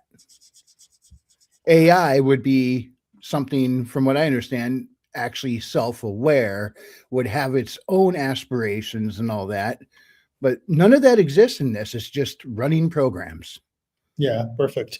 It's funny that James brought 4 years before there wasn't this technology, because Annonymal was born more or less 4 years ago. And it's very interesting to see because, especially with my use of Midjourney, we created so much thing, even in this screen that you have right there. Most of these arts were created through Midjourney. And it's a way to express anonymity or Bitcoin or gambling or playing music and future and all this kind of stuff. Then it's very, very interesting, very, very easy, very nice. And of course, people must be educated about the real nature of what we call AI. I totally with Angler with this, because people don't understand what is a computer or a software or how these LLMs they work and all this kind of stuff. And people must be educated because you have this usage of this technology with psychological terror being created and religious ideas and all this kind of stuff that can be very harmful, and people must be educated on this. Definitely. There's a lot of crazy stuff you can do with it. It's only getting better as it goes. And yeah, it's not real AI, but I also believe that quote unquote real AI is going to be closer to what we know the LLMs to be rather than what we envision it in our mind. A real AI will be able to compute, and maybe to some degree there will be self-awareness, but it's that awareness is going to be under control. Every aspect of it can be tweaked with and messed with, and its own knowledge base is going to be based upon what we, let's say the engineer, tells it what it can do. For instance, an AI may not even be aware of the concept of being self-aware without its engineer telling it and informing it what's being self-aware is. This is the very interesting thing, is like what we're messing with right now is actually just something that's going like smart enough to go across the internet with a question and browse dozens, hundreds of websites in seconds, and then look for associated reasoning and information, and then composing a answer for you based off of that information it found as best it can. It's almost like a super duper database / copy machine, where it can just take things that exist, inform itself as best it can, and then try to produce something functional. Oh, man, the best use I found of AI was when I had to go through government websites, which is the worst, to get some information I needed. Okay, what's the process to renew this thing here? And where can I get the phone numbers? And when you go through those websites, you're just spending hours and hours, and in circle, it's like a labyrinth. And asking that to Grok, boom, gives you the exact information, only the information you want, the phone numbers, and you're done. Now, perhaps this is oversimplifying it by a large margin, but I think of it as you might ask it a question or make a request, and it'll take what you asked, find as much relevant data as it can out on the web, and then funnel it through a very complex flow chart and spit out a calculation. Something similar to that, but in the complex level, it also understands language and can curate its language to that calculation, which is a that they're bringing in a lot there. Yeah, and it does seem to have a lot of the parameters for nuance do seem to be getting better with them too. Yeah, But speaking of AI, you mentioned you use Midjourney. How far did you go with Midjourney? Because that's been my primary tool, and I've managed to do a lot, and I mean a lot of crazy shit with Midjourney. Well, I started paying Midjourney as soon as they started. So I saw the evolution in their tool. It's impressive. But I'm not a nerd, a geek to explore all its features because there's a lot of things there. But I'm very happy with the results. And I did videos. I did, I think, 20,000 images up to this point. Nice. Maybe even a bit more than this at this point. And it's very interesting. I'm trying to, at this point, I'm making a video about quantum physics with Midjourney. It's very beautiful. It's very interesting to see how it works. Of course, I need to spend more time learning the deepest tricks. But I think my use is very superficial yet, but I really want to dive deeper in the future. Yeah, that's been my number one tool, and I predict within the next 5 to 10 years, it is going to be a major competitor, if it already isn't, or completely take the spot of Photoshop within the industry. Because I have Photoshop. Its AI is nowhere near as good as Midjourney, and slowly Midjourney adds in more and more tools to compensate for that stuff. And one of the most impressive tools I've seen in it has been its retexture tool, where I can upload an image. I did this. I think I showed it off a couple of times.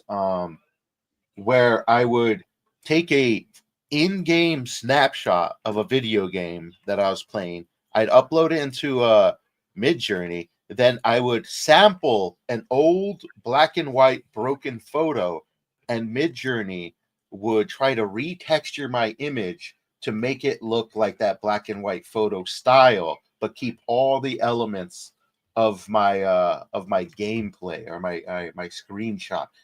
And it was actually pretty good. Like, it came out with some pretty good stuff. Yes, Midjourney is one of my faves in this space for sure. Yeah, that one it revolutionized self graphic design. And you talk about AI versus Photoshop, but AI is a part of Photoshop now. Like, I know, I use Krita. Krita has you can install your own AI on your Linux, on your laptop, and so you can therefore use AI as part. You can have a selection. You can say, okay, replace the background, give me some AI here, and you can actually use AI as part of the creative process of a painting tool now. And I always thought of Photoshop as just a more refined MS Paint. It's got a lot of features. Yeah. I mean, everything is just a version of what came before. I mean, look at binary code that runs our digital world we got these days. How different is it really from Morse code, dot dash or ones and zeros? I mean, it's almost the same principle. I'd say inspired, if not reinvented through old elements. Going back to the radio drama example, it was heavily influenced by live theater. And while doing my studies, I found out the most closest art form to it is indeed live theater. They write their scripts extremely similar to each other. You bring up a good point, because a lot of new technologies tend to just copy the old technologies in the beginning before they kind of find their own unique, what makes them unique, gives them their strengths and individuality at first.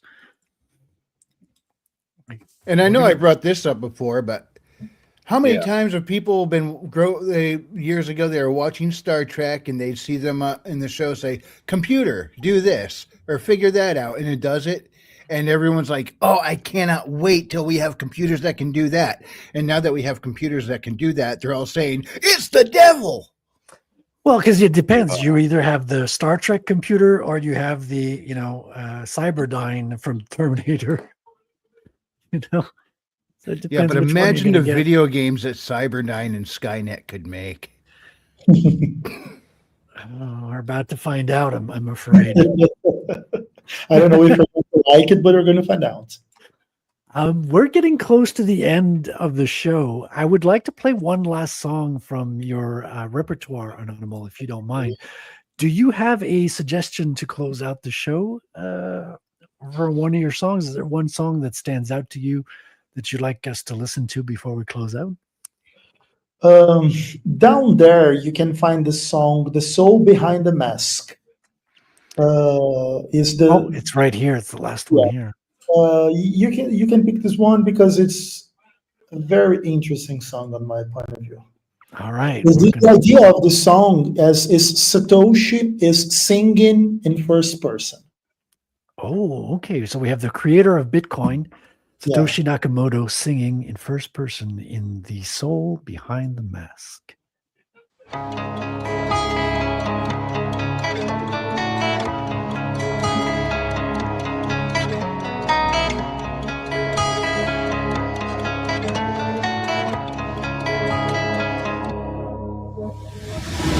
I am the soul behind the mask, but my secrets are revealed. Wrote them all in PDF and spread them for free to anyone willing and able to read. I'm a dream of ancient times.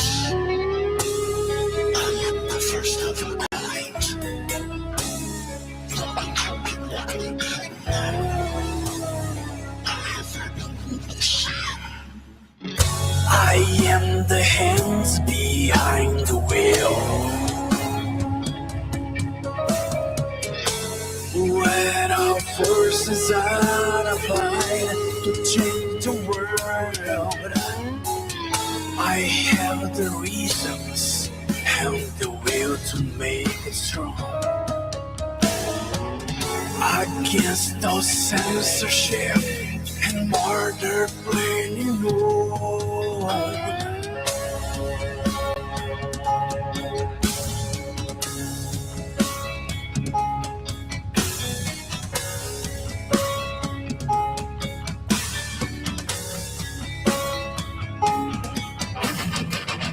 I am the cow behind the tech, against which they never will prevail. I am the ghost behind their back, a faceless character that finishes with the way.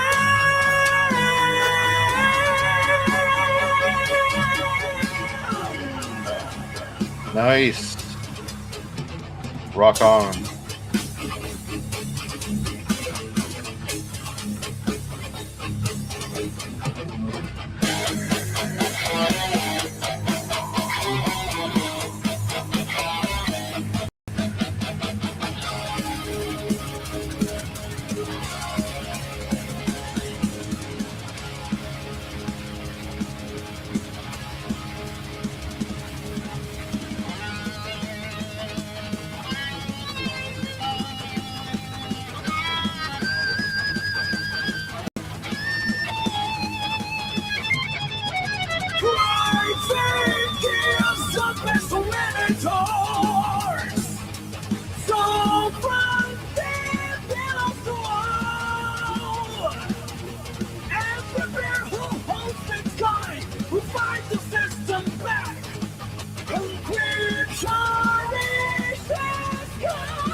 That was wicked awesome. Hey. I loved how it had that bluesy Badlands soundish to it, and then it built up into a full-blown adrenaline rush.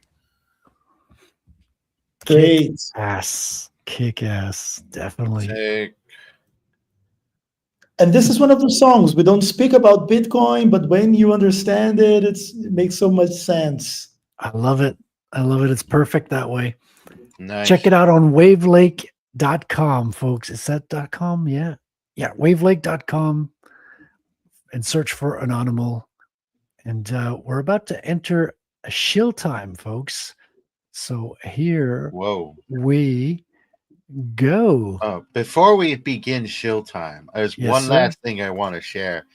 And some of you know I actually work in I'm a video editor, and I primarily work in do true crime videos for various folks online. This is a picture, and one of the only pictures of a survivor from a serial killer in Alaska her name is Sydney Polson. And the reason I bring this photo up is because another thing that AI helps us out with is to make things a bit clear. This is the only photo, one of the only photos. I say one of because I have never seen another photo of her. And every single source I find uses only this photo. And using AI, we did our best to recreate her. All right. This is a 100% AI recreation, taking samples from the photo you just seen to do our best to recreate her face. Fascinating. Yeah, and you can artificially age her as well, things like that. Yeah, it's probably possible. Yeah, we did our best. We make it clear. There's watermarks on this in the video it's premiered in that this is all AI, but we decided to go this route because she has one hell of a story. She was kidnapped by a serial killer, fully intent to kill her, and I believe he was known as the Alaskan butcher baker. He would essentially kidnap women, take them into the remote parts of Alaska, and then manhunt them, send them out there to run, and then he'd shoot them in the back with his rifle. And she was the only survivor. She managed to escape from his grasp and finally turn him in. This was, I believe, around the 80s. It's a pretty crazy story, but this is kind of as close as we're getting to a clear picture of her, as the only photo we had was, once again, this photo right here. Well, I'm glad to hear she survived. Oh yeah, one hell of a story. Yeah, that photo's there's really another blurry. Yeah, it's good to have one that's not so blurry. Exactly. Like, we tell people it's AI, but there's just it pulls the features ridiculously well. So that's another use of AI right there, is photo recreation. So that's just something I want to show off there. Nice. Well, thank you for that, James. Yes, sirs. Very nice. And now it's shill time.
Shit!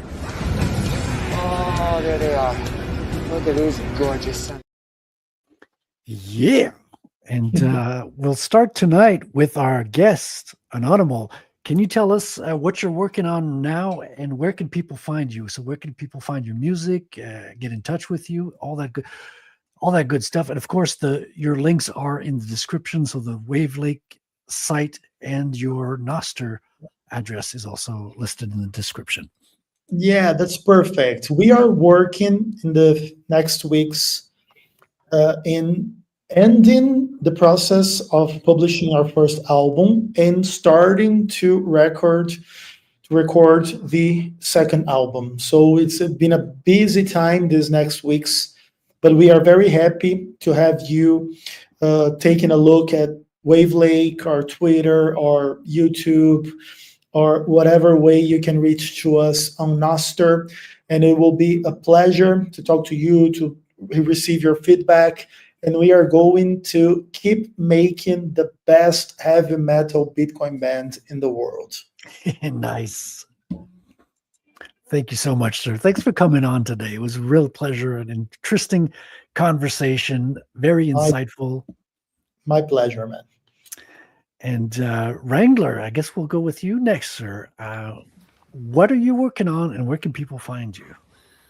I am currently working on books 3 and 4 of the series. Books 1 and 2 are out now.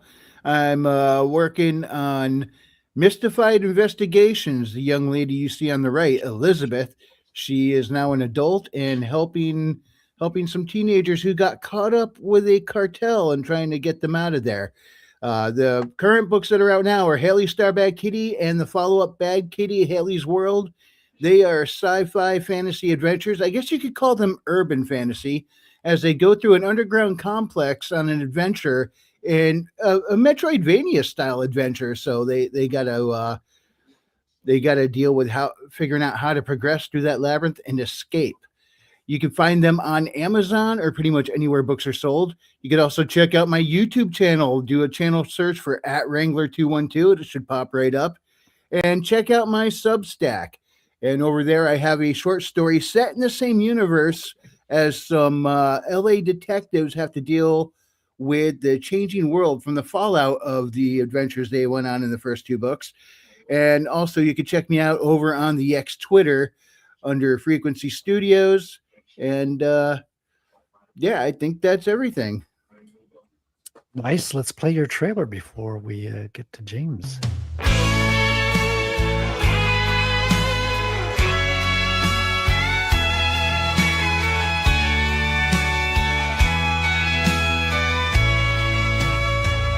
Amy and Elizabeth are back, and this time the spuds are really going to fly. Who's wrong? And this time the spuds are really going to fly.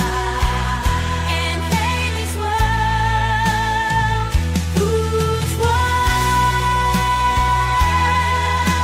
And this time the spuds are really going to fly. Who's world? And this time the spuds are really going to fly.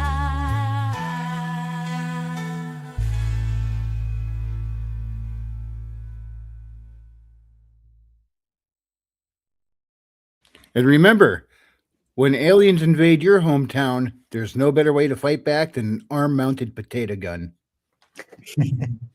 And that was an AI song as well, by the way. Yep, that whole trailer was put together by Mr. James Esparza himself. Speaking of James, here we go, Hello, James. gentlemen. What are Yeah, you doing, and what are you up to when you're not eating crickets? plenty. One of the things I do is I keep up to date with my Substack. Where the trailer you played earlier, this is the official short story page for the 5th installment for everybody to check out. It also comes with a free, well, not free, for my paid subscribers, you get an early release of the next episode. Right here, you got an intro to what had happened previously. You have the trailer right here, and then you have a free PDF download that you get. Yes, PDFs are here, everybody. And you get the entirety of the story. And right here is pretty much where the break happens for our free subscribers or paid subscribers. Get the next issue you get to jump into right away. Once again, get yourself a free download right there for a PDF. Got yourself a lovely cover made by Frederic right here. We always put the episode title up here. Change the episode. Now it's episode 6. Once again, you get everything here. Get yourself this free PDF. Here's part 5, the one I was showing you. This is the PDF. This is what you get to download. This is what you get to read. There's art. There's the same section. Map? There's a little bit of a map there. Yeah, right up here. People like maps. Oh, wicked. This is where it takes place. This is a much larger map, but every time I create a new story, I shift the map over to where the story takes place. So the entire story takes place roughly right here on the map. And of course, you got the entirety right here for you to enjoy. So go ahead, grab yourself a PDF, download that for free on my Substack. That's worldwithoutendlore.substack.com, or find me on my Royal Road right here. That's World Without End at Royal Road. I don't post there as much, but you can get all my stories. So follow me, people. Nice. And we'll play your trailer one last time. Through hollow night, our voices soar. We roam no more, our spirits roar. In dust and shield, our hearts burn free. We sing the spark of destiny. No throne, no crown, no gilded lore. Our oath resounds forevermore. Against the tide, we stand as one. Our crow will echo when dark is done.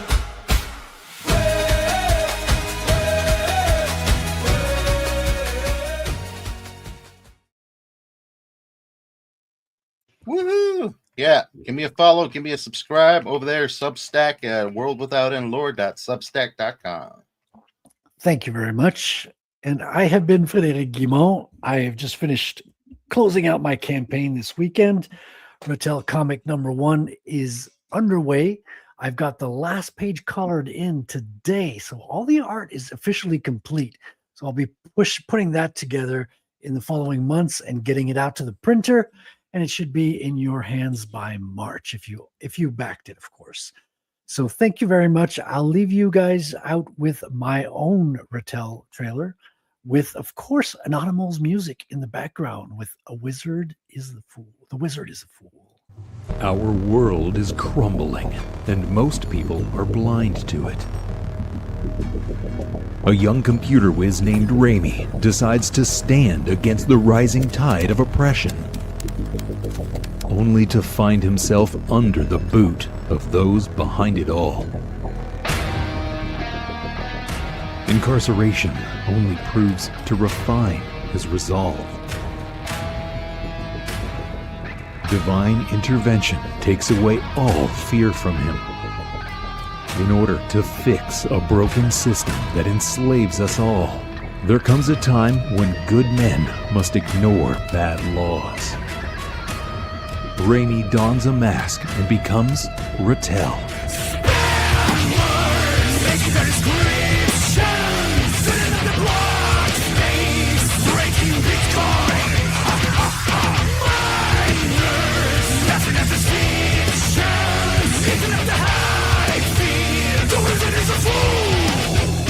Ratel uses intelligence and technology to combat ancient and dark forces for justice and a better tomorrow. Will Ratel take down the technocratic tyrants who've harnessed an ancient evil, or be crushed by the invisible hand?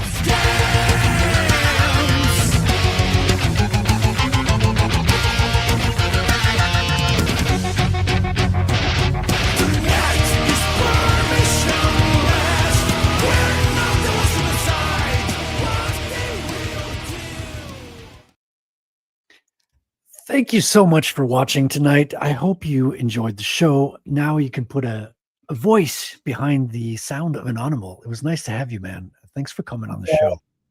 My pleasure. And let's do lots of stuff together in the future. That sounds great, man. The year is about to start. 2026 is in the works.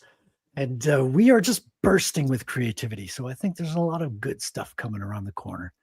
Thank you so much for watching the show, folks. I will see you next week. We don't have a guest next week, so we'll either be shooting the shit, or if you know someone who wants to promo something, well, get in touch with me on Twitter and we'll make it happen. So enjoy your evening, ladies and gentlemen. I'll see you next week. The sun has gone. gone to bed, and so must I. So long, farewell, auf Wiedersehen, goodbye, goodbye, goodbye, goodbye, goodbye.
Hello, Bitcoiners. Thank you very much. Hello. It's good to be with you.